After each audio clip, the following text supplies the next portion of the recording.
섹시. 지금 돌아가는데. 야, 이 씨발년 진짜 뭐하는 거야? 미쳤나 이거?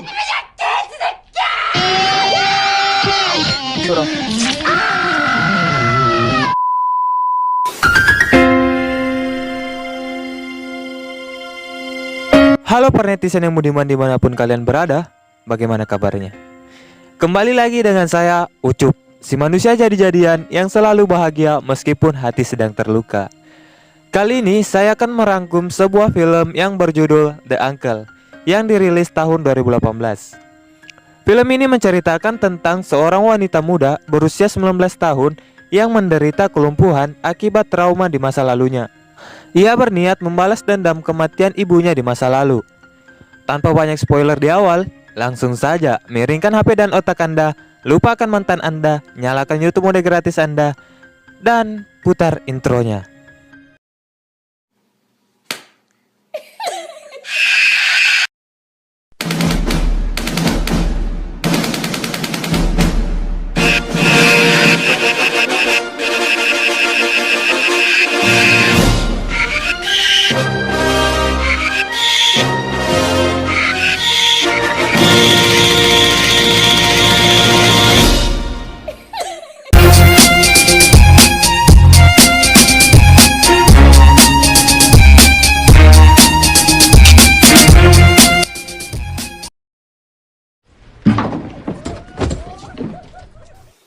Film diawali dengan diperlihatkannya seorang wanita yang hanya bisa terbaring di tempat tidur tanpa bisa berbuat apa-apa.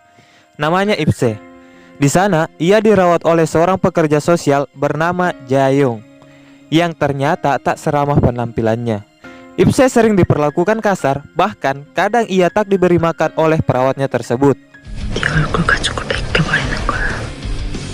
Ini adalah paman Ipse yang bertanggung jawab atas keadaan Ipse sekarang. Ia hanya sesekali datang ke kediaman Ipse untuk menjenguknya. Dan yang ini adalah Tuan Kim, seorang manajer yang memperkerjakan orang-orang pekerja sosial layaknya Jaeyong yang merawat Ipse. Di saat paman Ipse ingin pulang dari sana, terdengar suara ocehan tetangga yang meneriaki Ipse dengan sebutan wanita lajang dan menyebut ibunya adalah seorang pelacur. 아버지, 여기 전략적인 걸 못 본다. 견녀는 괴물이야. 그녀도 그녀 애미도. Hal tersebut disebabkan karena anak-anak remaja mereka yang sering datang ke kamar Ipse melalui jendela untuk menggoda Ipse yang tak bisa berbuat apa-apa.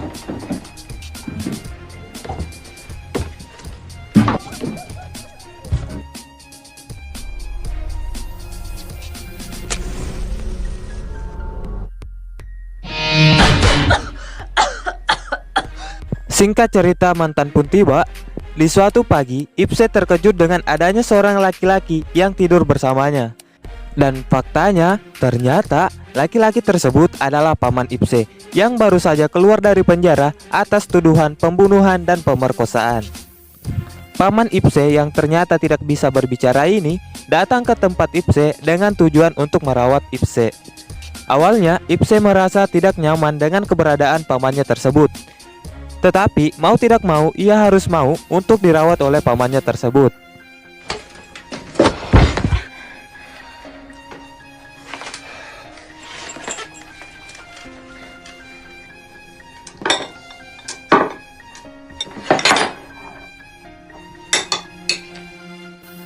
Di suatu malam terlihat seorang anak remaja yang masuk ke kamar Ipse melalui jendela yang berniat untuk melakukan sesuatu kepada Ipse.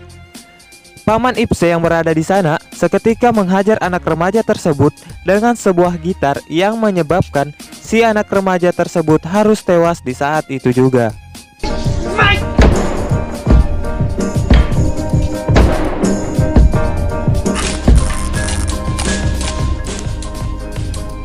Lalu kemudian si paman menutup jendela kamar Ipse dengan balok kayu agar tidak akan ada lagi satu seorang pun yang bisa masuk di sana.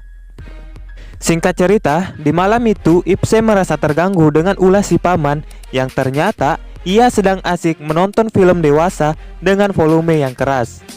Kegiatan menonton film dewasa adalah hobi tersendiri dari si paman.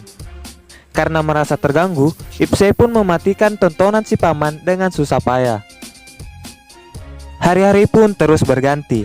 terlihat si paman yang dengan tulus merawat Ipse tanpa ragu sedikit pun.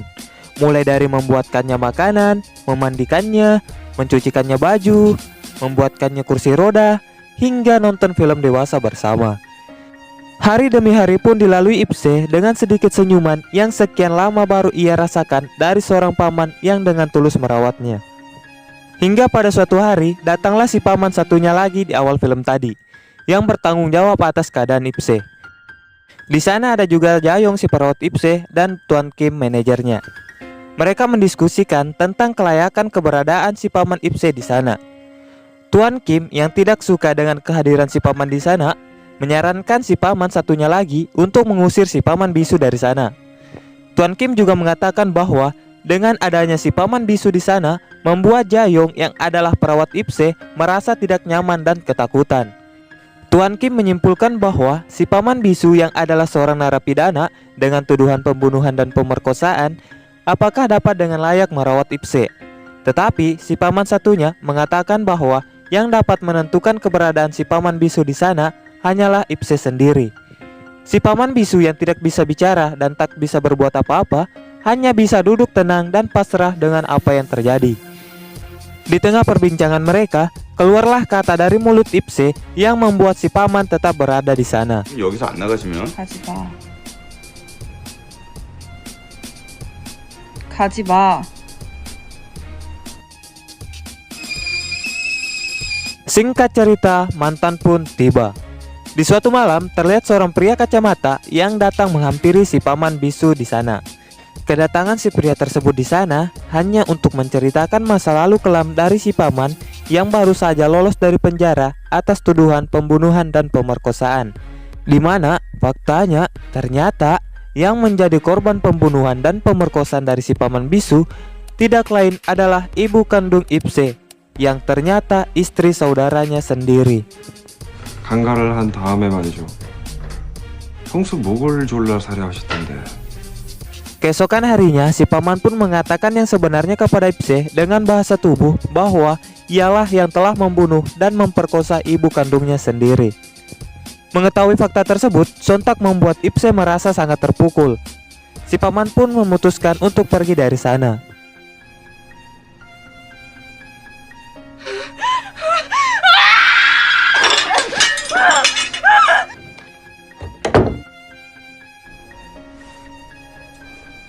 Singkat cerita, di suatu hari datanglah si paman Ipse yang di awal cerita ke kamar Ipse. Di sana, si paman mengatakan fakta yang sebenarnya, bahwa di masa lalu saat Ipse berusia 5 tahun, kakek dan ayah Ipse telah meninggal karena kecelakaan. Semenjak saat itu, si paman bisulah yang telah merawat Ipse dan ibunya dengan penuh kasih sayang.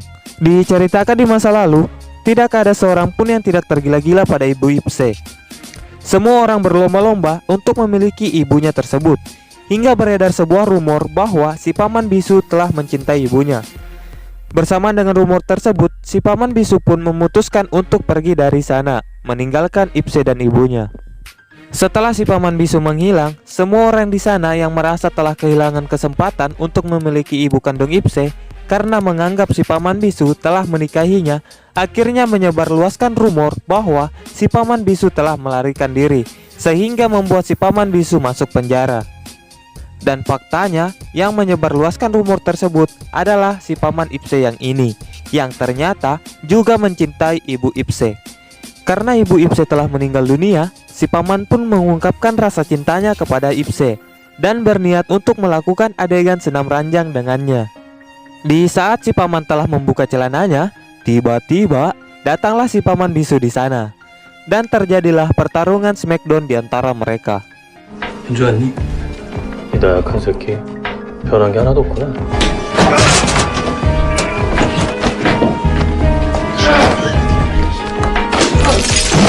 병신처럼 꼭 걷게가지 왜 나타나서 지랄이야 씨!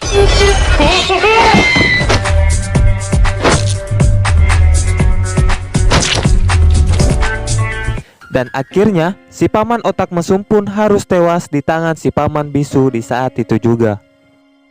Setelah mengetahui semua fakta di masa lalu, Ipse pun merasa bahwa dirinya tak sanggup lagi hidup di dunia dan berniat untuk mengakhiri hidupnya. Tetapi niat Ipse tersebut berhasil digagalkan oleh si paman bisu yang berada di sana.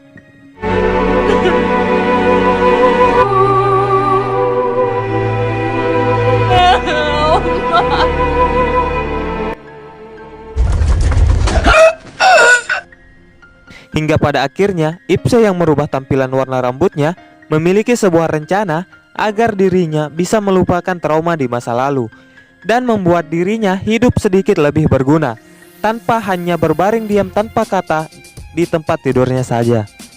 Rencana Ipse tersebut diawali dengan Jayong, si perawat Ipse yang menjadi korbannya. Si perawat yang dulu sering bertindak kasar kepada Ipse, kini ia harus mempertanggungjawabkan tindakannya tersebut. Si perawat harus rela dirinya diperlakukan seperti budak oleh Ipse dan pamannya. Mulai dari dirinya disiram air panas, wajahnya dilukis, hingga ia harus menerima dirinya dirantai seperti hewan peliharaan. Hingga di suatu hari, si manajer Jayong datang berkunjung ke kamar Ipse. Si manajer yang terkejut melihat penampilan Ipse yang terbuka, mengira bahwa Ipse sengaja melakukannya untuk mengajaknya melakukan adegan senam ranjang dengannya. Tetapi faktanya, ternyata itu adalah pancingan Ipse dan si paman bisu untuk menjebak si manajer. Si manajer pun menjadi tahanan Ipse dan si paman bisu. Di sana, Ipse memerintahkan Jayong untuk memakan burung puyuh si manajer. Awalnya, Jayong menolak untuk melakukannya.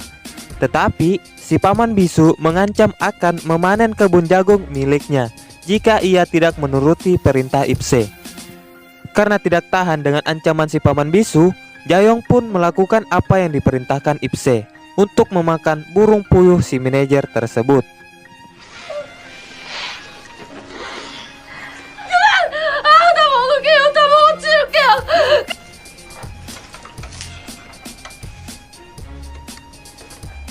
그만해. 응? 잠시 지금 돌아가는데. 야, 씨, 빨리 진짜 뭐 하는 거야? 미쳤나 이거?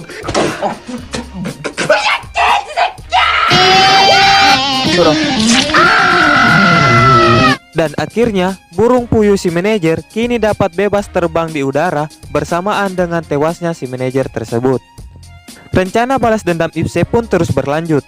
Dan sekarang yang menjadi korbannya adalah sekumpulan anak remaja yang dulu sering masuk secara diam-diam ke kamar Ipse untuk menggoda Ipse. Sekumpulan remaja itu pun harus tewas di saat itu juga di tangan Ipse dan si paman bisu. 가자, 삼촌. 저기 들어가겠습니다. Di kemudian hari, terlihat seorang polisi berkacamata yang datang ke rumah Ipse untuk memeriksa keadaan di sana. Si polisi tersebut tidak lain adalah pria kacamata yang sebelumnya pernah bertemu dengan si paman bisu. Si polisi yang menduga ada yang aneh di sana berniat untuk menangkap si paman bisu. Dan terjadilah sedikit pertarungan smackdown antara si polisi dan si paman bisu, yang akhirnya si paman bisulah yang menjadi pemenangnya.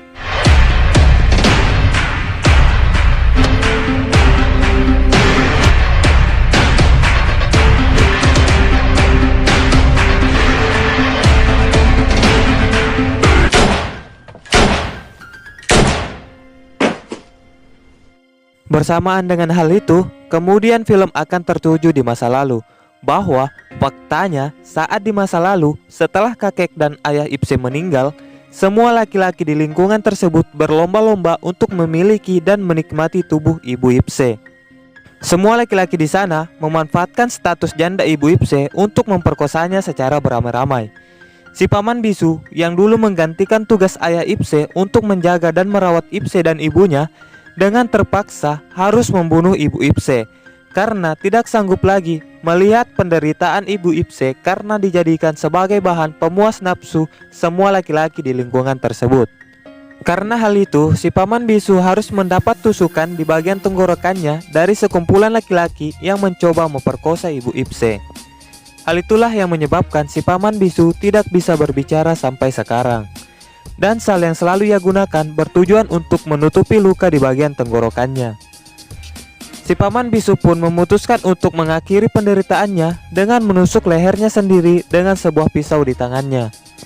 Sebelum kepergiannya, si paman bisu sempat mengucapkan kata terakhirnya kepada Ipse yang berkata ia harus berdiri.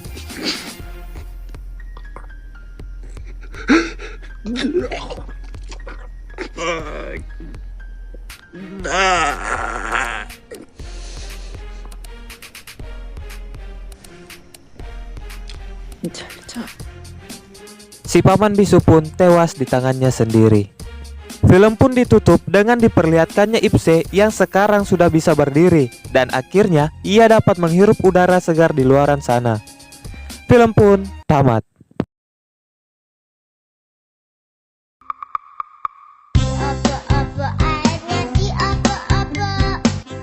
Itulah tadi seluruh alur cerita dari film yang berjudul The Uncle.